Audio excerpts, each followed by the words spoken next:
So you may have not realized this or not, but believe it or not, iOS 17 actually did end up fixing your iPhone. Now, if you actually owned an iPhone like the iPhone 12 or iPhone 12 mini, or realistically speaking, any of the iPhone 12s, you may have noticed that the iOS 17.1 update actually was pretty much tailor-made and were focused around your particular phone. Now, if you have something like the iPhone 13, 14, 15, there were lots and lots of cool features involved within iOS, for those versions of software. So you're probably going to be fine for the most part there too. But if you had one of those newer iPhones like the iPhone 12 or 12 mini, these aren't even the latest and greatest. If you own one of these devices, you actually may have seen that Apple went through and fixed that radiation issue that a lot of these iPhones were having. So for those of you who didn't know, iOS, before and, with your iPhone 12, apparently when your iPhone 12 was just sitting there idle, basically your iPhone was still emitting some sort of radiation. Now I think at a small scale it's not a big deal. But if you have a lot of iPhones, like a lot of iPhone 12s, and they're experiencing the same exact issue, that can be a really, really big and alarming thing that a lot of people will have to go ahead and kind of, mess with. So what ended up happening here was that Apple went through, they were caught.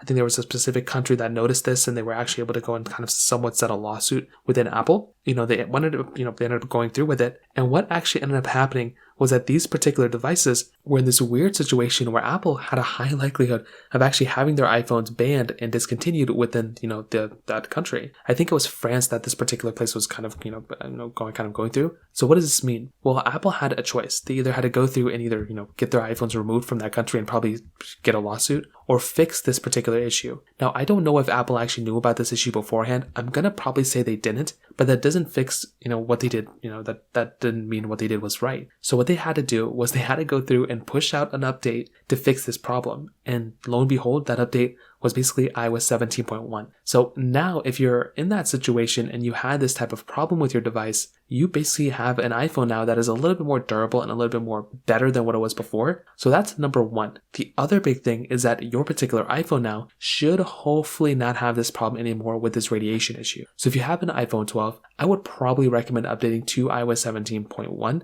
I think that's probably going to be the best version of software for your iPhone to get. And that would make the most amount of sense for me to recommend to people. Buy that particular iPhone if you already have it, and then go ahead and upgrade that particular iPhone. And then you're going to have an iPhone that's probably going to be better than what it was before. And it's going to fix that major issue that you had beforehand. So that pretty much covers it up there. If you have any other thoughts or questions, let me know in the comment section below. Hit the like button, that would mean so much, but definitely hit that subscribe button. More importantly than everything else, I love every single one of you guys. Hopefully I'll catch you guys in the next video. Peace out till then.